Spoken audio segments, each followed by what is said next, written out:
E ci ritroviamo subito in la nostra missione oggi per parlare di nuraghi di Sardegna.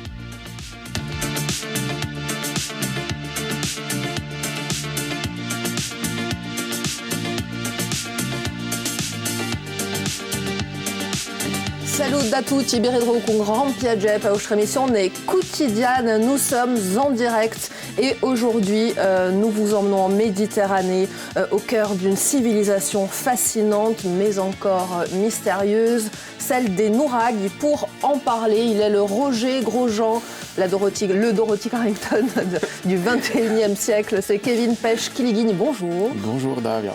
Vous êtes archéologue et directeur du musée de l'Alta Rock et vous proposez jusqu'en septembre une fabuleuse exposition à découvrir, nuraghi. J'ai l'occasion donc d'évoquer les nuraghi di Sardegna. Et puis, giorno di Gronaga, in cui nostro amico Christophe Judice li saluda. Saluda Davia, e ma sta in questa continuità di storia e parla di l'Etrusque, les Étrusques.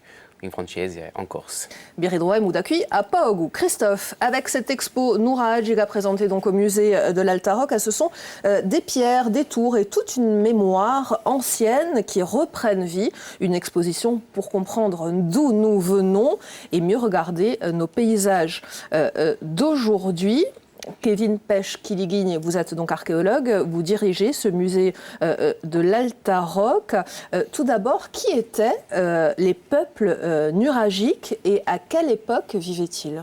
Alors, la société nuragique, elle va se développer à l'âge du bronze, c'est-à-dire au deuxième millénaire avant notre ère. En général, on retient la date de 1800 avant Jésus-Christ pour leur émergence, on va dire. Et c'est une société dont on considère qu'elle s'éteint, ou du moins se transforme fortement aux alentours de 600 avant Jésus-Christ. Alors, d'où venaient ces gens ? Ils venaient de Sardaigne, tout simplement. Les populations nuragiques sont tout simplement les héritières des populations du néolithique, du chalcolithique. La Sardaigne a été une île très riche en potentiel durant toute la préhistoire. Et on imagine qu'à l'âge du bronze, il y a déjà une démographie très importante et une culture très affermie sur cette île. Cet ensemble de facteurs va faire en sorte que cette société va se développer de façon extraordinaire à l'âge du bronze.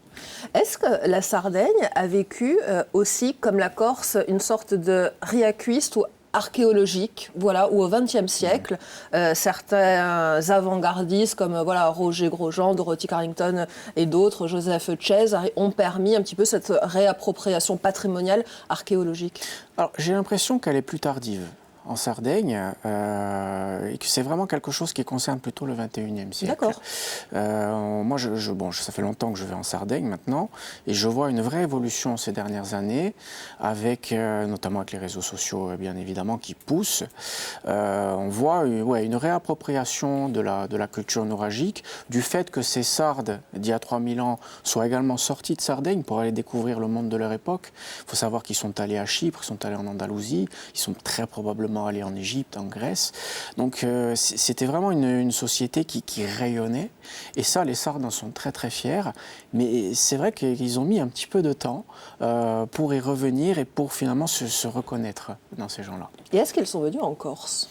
Alors, oui, mais j'avoue qu'il y a quand même une anomalie. Là-dedans, dans le sens où la Corse est bien sûr l'île la plus proche de la Sardaigne, on est à 12-13 km dans les Bouches-Bonifacio, mais les Sardes, ils sont allés très souvent en Andalousie. En Andalousie, on a des centaines de vases qui ont été produits en Sardaigne et qui ont été exportés vers le sud de l'Espagne.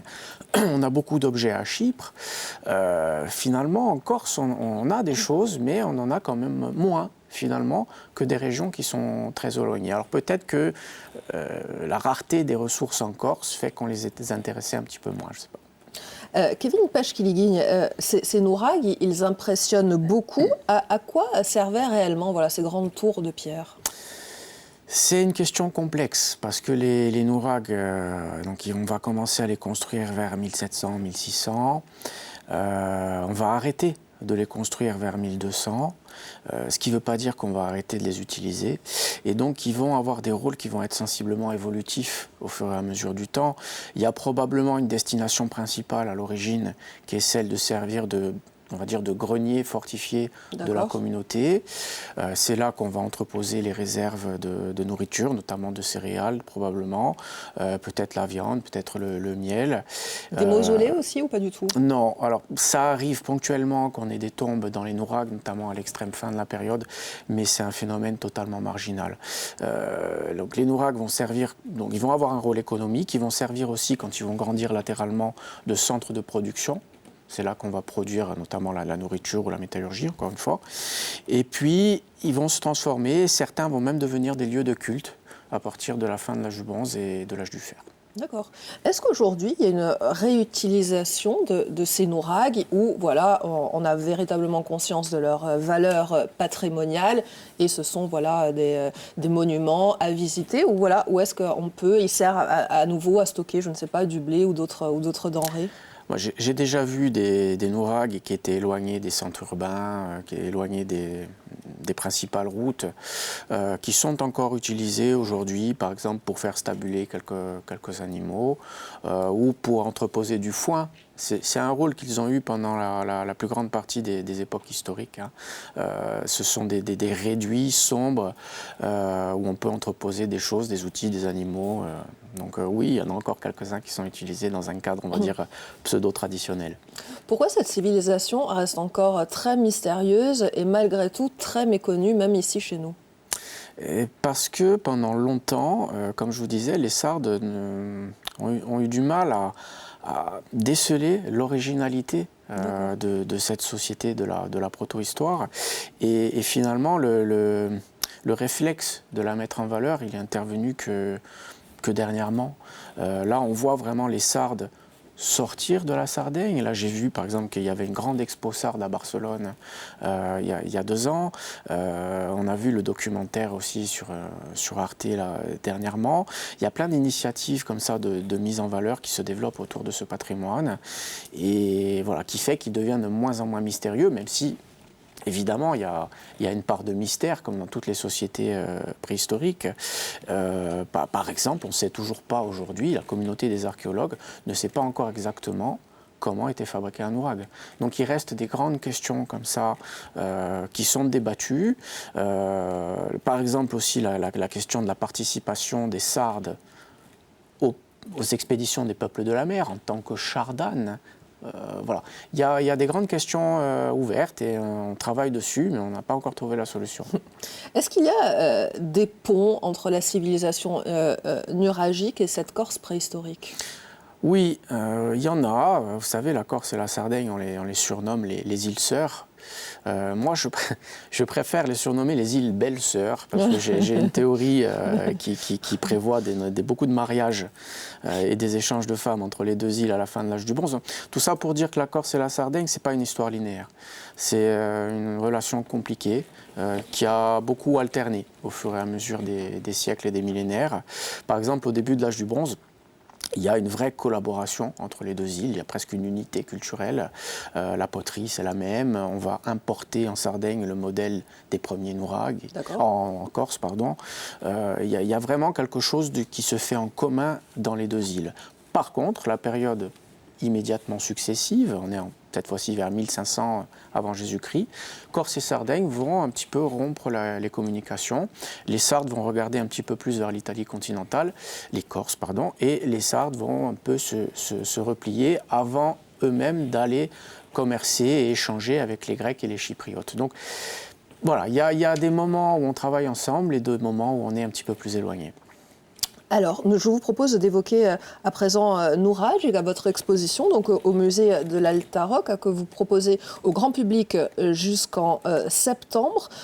Quelques mots, voilà. Est-ce que vous pourriez nous présenter cette exposition pour quelqu'un qui entrerait ici, dans ce musée, sans rien connaître des nourags?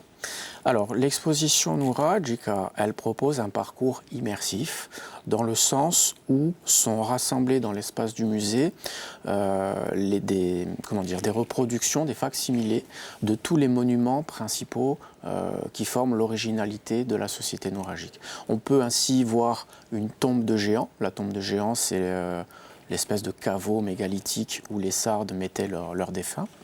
On peut voir un nourag, on peut voir une maison nouragique avec tout son mobilier. On peut voir aussi ce que les Sardes appellent une maison de réunion, una capanna di riunione. C'est l'endroit où se tenaient les assemblées politiques du village. On peut voir aussi un modèle réduit de bateau. Et puis, à côté de ces monuments, on a des objets caractéristiques. Par exemple, on a le vase qui va servir à transporter les braises. On a le tampon pour mettre sur le pain quand on l'amène au four collectif. On a aussi les bronzetti, vous savez, ces fameuses statuettes qui représentent des bateaux ou des personnages, souvent des personnages déguisés d'ailleurs, de la société de l'époque, qui servaient aussi d'offrande. On propose également aux visiteurs de se mettre à la place de la personne qui vient demander quelque chose à la divinité et donc de faire une offrande dans le temple. Donc voilà, c'est essentiellement un parcours immersif qui permet de toucher et même de sentir parfois, de s'asseoir au milieu de la maison et de ressentir toute la société nouragique. Est-ce que vous remarquez qu'aujourd'hui, les archéologues corses et les archéologues sardes travaillent davantage ensemble et de concert ? Oui. Après, c'est pas nouveau. C'est une tradition. Roger Grosjean, par exemple, avait fait venir le professeur Azzeni, qui était un des plus grands archéologues sardes du XXe siècle, à venir travailler avec lui à Filitosa. François de Lanfranc également a fait beaucoup de collaborations. Joseph Cesari avec Giuseppe Tanda. Et aujourd'hui, on continue. Moi, je vais en Sardaigne 2 fois par an pour collaborer à différents projets ou à des colloques.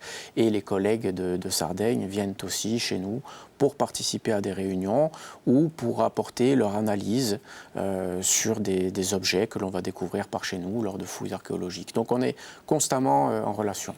Alors vous qui visitez régulièrement la Sardaigne, selon vous, quels sont les principaux points communs entre la Corse et la Sardaigne et nos principales différences ?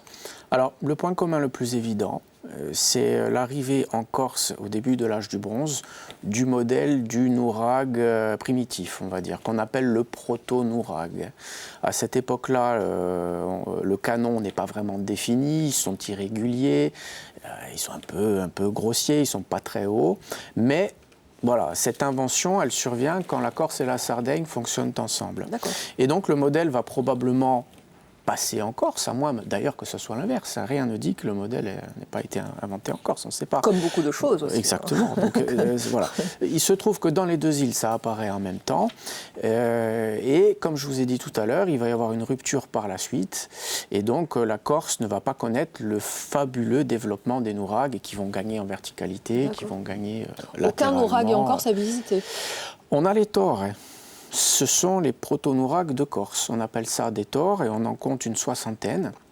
Elles sont toutes réparties dans le sud de l'île. Il y en a 2 à Filitosa, il y en a 2 à Lobisoudier, il y en a une à Cucuruts, on peut en voir une à Aradio, à Tapa. Donc tout un tas de castés du sud de l'île qui permettent d'observer ces architectures corso-sardes primitives. Donc ça, c'est pour les points communs. Et après, il y a une différence que moi, je n'explique pas, c'est l'absence de tombes de géants en Corse. Il devrait y avoir quelques tombes de géants, parce que c'est quelque chose qui apparaît en même temps que les nourags primitifs, à un moment où Corse et Sardaigne forment une sorte d'unité. Donc, c'est étonnant que le modèle n'ait pas traversé les bouches de Bonifacio. Et parmi les choses qu'on a, nous, mais qui n'ont pas eux, on a les standards, évidemment. Aucun stand, Taripa de Paladine en Sardaigne ? Il y a des choses qui peuvent s'assimiler, mais elles sont toutes regroupées sur un site qui est absolument fantastique, qui s'appelle le Monte Prama, qui se trouve sur la commune de Cabras, qui est un site où on a effectivement une sorte de cimetière linéaire avec des tombes de héros, de jeunes héros masculins, sur les sépulcres desquels on a élevé des statues de guerriers en calcaire. C'est un monument absolument fantastique qui ne se visite pas parce que le site est très fragile, mais on peut voir les statues restaurées au musée de Cagliari et au musée de Cabras. D'accord. Et enfin, est-ce que cette civilisation nouragique, est-ce qu'elle était davantage composée de guerriers, de bâtisseurs, voire de commerçants ? Un peu de tout. Un peu de tout. Les guerriers, on a beaucoup de représentations de guerriers dans l'iconographie sarde de cette époque.